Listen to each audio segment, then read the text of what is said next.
I'm Jim Fisher with Fisher Compliance. In this video, I'll give a short overview of the water quality enforcement policy adopted by the State Water Board that's in use by all the boards, the regional boards and the state water boards, for any penalty action taken. So this is a very important policy. It was adopted, if you scroll down on the website, State Water Board here, you can take a look.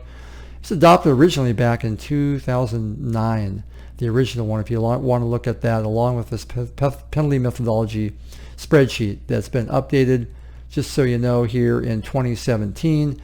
If you want some more details on how this is used by the water boards, they did a really nice webinar here, and the presentation is available here on the methodology.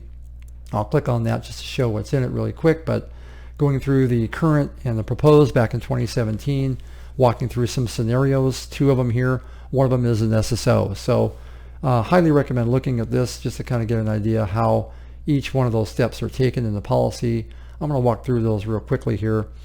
Again, the policy is not a very long document. Highly recommend looking at it.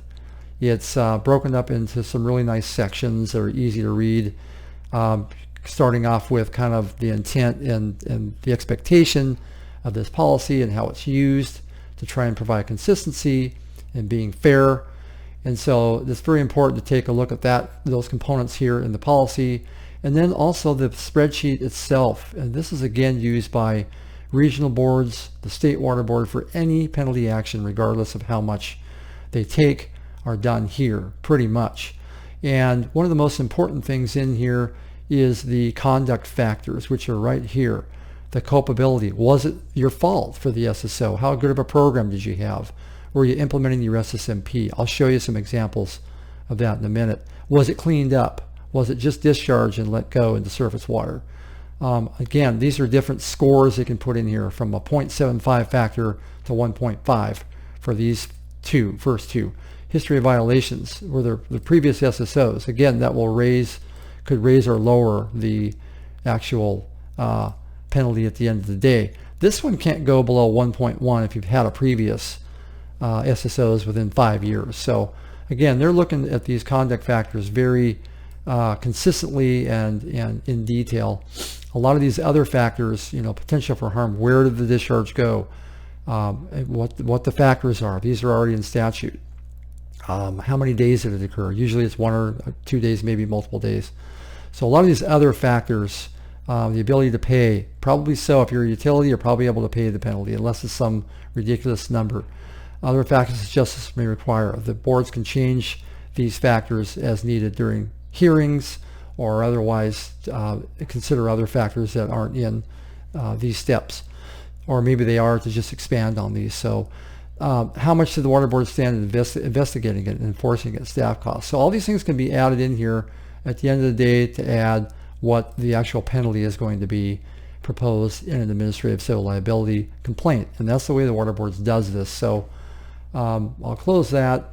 Going back to the policy, again, just being familiar with it, I'm going to walk through a couple of scenarios, particularly one that I found here interesting.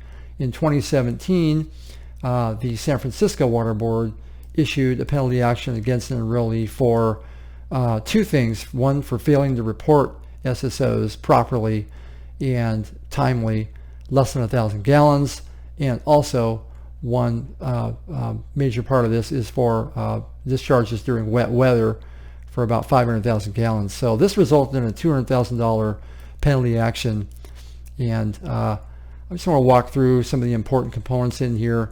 If you look at the actual calculations of how they did this, they call this attachment A usually to the settlement agreement or administrative civil liability. This one was settled and did not go to a hearing. Take a look down here of what they actually did. You can see here for the reporting violations, this was a big deal. They came up with, basically looking through their scores here, they came up with basically $81,000, $90,000 with adjustments for the failure to report timely and report spills less than 1,000 gallons for a 5-year period. So this is a very detailed analysis here, you can see. And the other component here sums up the calculations for what they did for the actual discharges, the surface water, and what they used for those scores. So again, this is a good example to walk through so you're familiar. avoiding enforcement, nothing better than being aware of it. It's a good one to review. There's another one here. Let's quickly go through here. The City of Galt.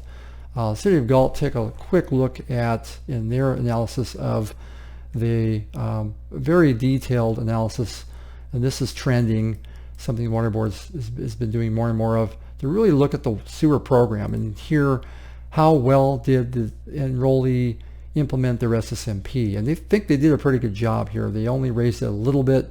This could go all the way up to 1.5.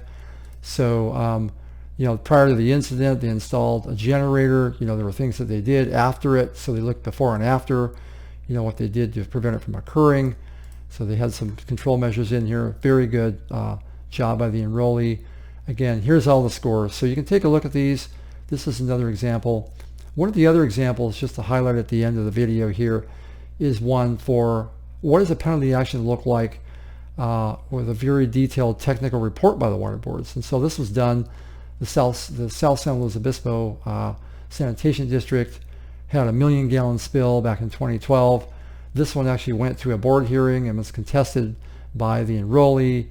And so this goes through the detailed analysis of what was done here in the actual order. Highly recommend taking a look at it. This is a very large spill, and ultimately what the board decided to do with this one resulted in a $1.1 million penalty, I believe, $1 million, something around there for this spill. But more importantly in here is how did they actually assess the factors? And that's what you should really take a look at.